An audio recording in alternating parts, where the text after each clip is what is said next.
Hello friends, welcome to study group Pathshala. मैं उल्लास और आज की क्लास में हम लोग डिस्कस करेंगे एक इम्पॉर्टेंट ऐसे को। और ये ऐसे होगा, ये निबंध होगा फार्म बिल 2020 पर। ठीक है, आप सभी के लिए काफ़ी ज़्यादा इंपॉर्टेंट टॉपिक होगा ये। आप सभी जरूर तैयार करिए एसएससी, सीजीएल, सीएचएसएल, एमटीएस और अदर बैंक से रिलेटेड एग्जाम्स के लिए। और इसकी कंप्लीट प्लेलिस्ट को देख लीजिएगा, उसमें आपको सारे जितने भी इंपॉर्टेंट निबंध हैं वो सब मिल जाएंगे। साथ ही प्लेलिस्ट आप ऐसे की भी, लेटर की भी देख सकते हैं। जितने इंपॉर्टेंट पत्र हैं वो भी आपको डिस्क्रिप्शन में लिंक मिल जाएगा, वहाँ से जाके आप उनको देख सकते हो, प्रिपेयर कर सकते हो, प्रैक्टिस कर सकते हो एक तरह से। ठीक है, तो इन सभी को आप अच्छे से प्रिपेयर करिए। साथ ही इन बुक्स को ले सकते हैं प्रिपरेशन के लिए। अगर आपके पास कोई बुक नहीं है तो आप इन बुक्स को ले सकते हो। हाईली रिकमेंड है आप सभी के लिए, क्योंकि इसमें 60+ टॉपिक्स आपको मिल जाते हैं तैयार करने के लिए।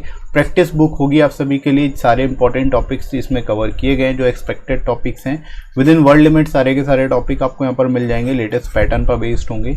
60+ टॉपिक्स यहाँ से आप कवर कर सकते हो। इससे और लेटर दोनों ही सिंगल बुक में आपको मिल जाएगा, तो अलग से 2 बुक लेने की जरूरत नहीं पड़ेगी और लोएस्ट कॉस्ट में बुक मिल जाएगी आपको। एडिशनल 30% डिस्काउंट भी मिल जाएगा।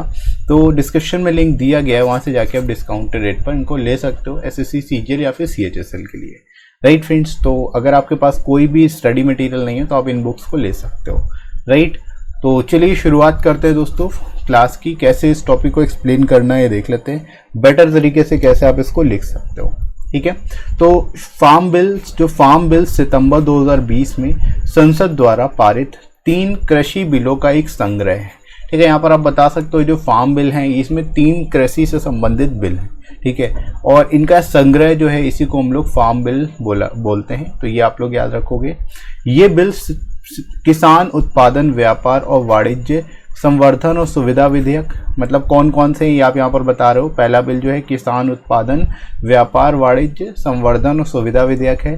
दूसरा किसान सशक्तिकरण और संरक्षण विधेयक, मूल आश्वासन और सेवा विधेयक, और तीसरा जो है आवश्यक वस्तुएं संशोधन विधेयक है। ठीक है, तो ये 3 जो है यहाँ पर विधेयक है जो आप यहाँ पर बता सकते हो। ठीक है, तो इनके नाम आपको याद रखने पड़ेंगे पहली चीज़ तो, क्योंकि आपको पता होना चाहिए कौन कौन से बिल हैं, तभी आप उनके बारे में लिख पाओगे। तो अलग से इनको नोट कर लेना, इनके नाम आपको पहले मेंशन करने हैं। इसके बाद इनसे रिलेटेड चीज़ें आप बताओगे यहाँ पर। जैसे फार्म बिल एक प्रणाली बनाएगा जिसमें किसान मंडियों के बाहर अपनी फसल को बेच सकते हैं। ठीक है, यानी कि एक इस तरह की प्रणाली बनाई जाएगी कि पहले क्या होता था, किसान केवल मंडियों में जाकर ही अपनी फसलों को, जो भी प्रोड्यूस है उनको बेच पाते थे। लेकिन अब क्या होगा, मंडियों के बाहर जाकर भी बेच सकेंगे। ठीक है, तो एक प्रणाली बनाई जाएगी इस बिल के द्वारा, एक तरह से इस कानून के द्वारा। इसके बाद देखो, ये अंतर्राज्य व्यापार को भी प्रोत्साहित करता है और परिवहन की लागत को कम करता है। ठीक है, यानी इस बिल के आने से क्या है, जो अंतर्राज्य व्यापार है उसको भी प्रोत्साहन मिला है, वो भी तेजी से बढ़ा है। अंतर्राज्य व्यापार तेजी से बढ़ेगा। साथ ही साथ जो परिवहन की लागत है, परिवहन की कॉस्ट है, ट्रांसपोर्टेशन की कॉस्ट है, वो भी कम होगी। ठीक है, तो यहाँ पर आप बता सकते हैं परिवहन की लागत को भी ये बिल जो है कहीं ना कहीं कम करेगा। ठीक है, तो इसका फायदा सीधे किसानों को ही होगा। राइट दोस्तों, तो शुरुआत आप इस तरह से इंट्रोडक्शन में कर सकते हैं, स्टार्ट कर सकते हैं। आगे दोस्तों मूव करते हैं हम लोग बॉडी सेक्शन में। यह विधेयक एक ऐसा ढांचा तैयार करता है जो एक तंत्र बनाएगा जहां किसान कृषि उपज की बिक्री और खरीद को अपनी पसंद से कर सकेंगे। इससे बाधा मुक्त अंतर्राज्य व्यापार को भी बढ़ावा मिलेगा। ठीक है दोस्तों, यहाँ पर आप बता सकते हो इस विधेयक के द्वारा एक ऐसा ढांचा तैयार किया जाएगा, एक ऐसा फ्रेमवर्क तैयार किया जाएगा जो कि एक तंत्र बनाएगा जिसके द्वारा जो है किसान अपनी उपज की बिक्री और खरीद को अपनी पसंद से कर सकेंगे। ठीक है, अपनी चॉइस से कर सकेंगे, अपने हिसाब से कर सकेंगे। ठीक है, जिससे क्या है, अंतर्राज्यीय व्यापार को भी प्रोत्साहन मिलेगा। ठीक है, बाधा मुक्त अंतर्राज्यीय व्यापार को भी बढ़ावा मिलेगा। ये भी यहाँ पर आप मेंशन कर सकते हैं, इस तरह से यहाँ पर आप बता सकते हैं। राइट दोस्तों, इसके बाद देखो, यह 5 हेक्टेयर से कम भूमि वाले छोटे और सीमांत किसानों को भी लाभ प्रदान करता है। ठीक है, यानी इसके माध्यम से जो है, जो छोटे और सीमांत किसान हैं, यानी स्मॉल एंड मार्जिनल फार्मर्स हैं, उनको भी लाभ प्रोवाइड होगा, इनको भी लाभ मिलेगा। ठीक है, विधेयक अनाज और दालों जैसी वस्तुओं को आवश्यक वस्तुओं की सूची से हटाकर एफडीआई को आकर्षित करेगा। यहाँ पे आप ये भी बता सकते हो, इस विधेयक के आ जाने से जो अनाज और दालें हैं उनको आवश्यक वस्तुओं की सूची से हटा दिया जाएगा, यानी जो नेसेसरी गुड्स हैं उनकी लिस्ट से हटा करके उनको एक तरह से एफडीआई के लिए ओपन कर दिया जाएगा, यानी जो फॉरेन डायरेक्ट इन्वेस्टमेंट हैं, फॉरेन कंपनीज हैं, वो भी आके जो इनको डायरेक्ट प्रोड्यूस कर पाएंगी, इनको डायरेक्ट परचेज कर पाएंगी फार्मर्स से। ठीक है, तो इस तरह से एफडीआई भी लागू की जाएगी एक तरह से जो अनाज और दालों हैं उन पर। ठीक है, तो इस तरह से दोस्तों यहाँ पर आप बता सकते हैं इनके बारे में, शुरुआत इस तरह से लिख सकते हैं बॉडी सेक्शन में। आगे दोस्तों मूव करते हैं, और भी चीज़ें इससे रिलेटेड आप यहाँ पर बता दोगे। जैसे इस बिल को किसानों और विपक्षी दलों के कड़े विरोध का सामना करना पड़ा है। ठीक है दोस्तों, अब यहाँ पर आप बता सकते हो भी शुरुआत जब आप करोगे इस टॉपिक की तो सबसे पहले इसके प्लस पॉइंट ही बताने। शुरुआत आप नेगेटिव पॉइंट से कभी मत करना, ठीक है, क्योंकि उसका नेगेटिव इम्पैक्ट पड़ेगा एग्जामिनर पर। तो शुरुआत जब भी आप करोगे टॉपिक की तो आपको उसके पहले पॉजिटिव इम्पैक्ट बताने कि उसका लाभ क्या हो रहा है, लाभ बताने के बाद आपको उसकी हानियाँ बताना है। ठीक है, उससे रिलेटेड जो भी ड्रॉबैक है या आपको लगता है कि ये चीज़ें जो हैं एक तरह से चैलेंजेस रहेंगे, तो वो सारी चुनौतियाँ और जो चैलेंजेस हैं, जो उसके ड्रॉबैक है, वो आप आगे बताओगे, शुरुआत में कभी नहीं बताओगे, इंट्रोडक्शन में तो खासकर कभी नहीं बताना। ठीक है, तो ये चीज़ याद रखनी है। राइट, तो अब आप यहाँ पर बता सकते हो इस बिल का जो है किसानों द्वारा और विपक्षी दलों द्वारा जो है विरोध किया जा रहा है। ठीक है, उन्होंने कहा है कि इसकी कमाई को नुकसान होगा। ठीक है, मतलब उनकी कमाई को नुकसान होगा, किसानों की कमाई को नुकसान होगा इस बिल के आने से। ठीक है, ऐसा बोला जा रहा है किसानों द्वारा। ठीक है, लेकिन सरकार का कहना है कि वे किसानों को सीधे बड़े खरीदारों को बेचने के लिए सरल बना देंगे। ठीक है, यानी कि वे जो हैं, किसी सरकार का कहना ये है कि किसान जो है अपनी प्रोड्यूस को, अपने उपज को डायरेक्टली जो बड़े बड़े किसान खरीदार हैं उनको बेच सकेंगे, जिससे उनको फ़ायदा होगा।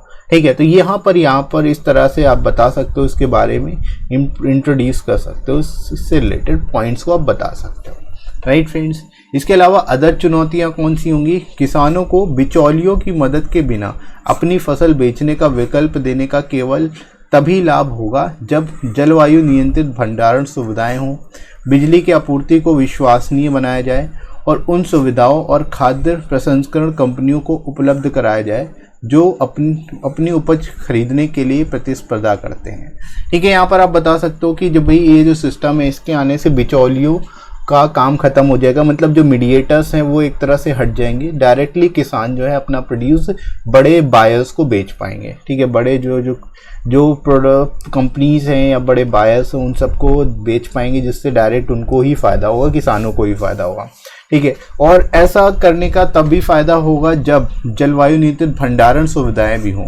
ठीक है, यहाँ पर आप अदर चैलेंजेस बता सकते हो कि इसके साथ ही साथ क्या होना चाहिए, भंडारण सुविधाएं भी होनी चाहिए, क्योंकि बहुत सारा प्रोडक्ट जो होता है, प्रोड्यूस जो होता है, वो ख़राब हो जाता है भंडारण की सुविधा ना होने के कारण।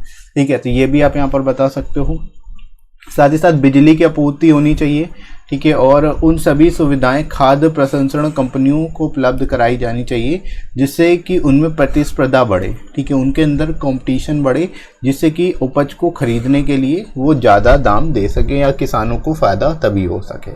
ठीक है, तो ये सारी कंडीशन आप यहाँ पर बता सकते हैं, और क्या क्या चैलेंजेस रहेंगे ये भी आपने यहाँ पर बता दिया। ठीक है, तो क्या क्या मतलब ड्रॉबैक्स है इसको लेकर के, लोगों में इसका विरोध हो रहा है, वो किस लिए हो रहा है, ये सारी चीज़ें आप यहाँ पर बता सकते हो। राइट दोस्तों, तो शुरुआत इस तरह से आप इसको एंड करोगे। इसके बाद हम लोग मूव करते हैं कंक्लूज़न की ओर। कंक्लूज़न में आप यहाँ पर सजेशन दे सकते हो कि वे फॉरवर्ड क्या इसको लेकर के आगे क्या किया जा सकता है। जैसे कि सरकार ने 2022 तक किसानों की दुगनी आय का वादा किया है, और यह बिल जो है सरकारी नियंत्रित बाज़ारों से नियंत्रित कर देगा और उन्हें उनकी उपज को बेहतर मूल्य दिलाएगा।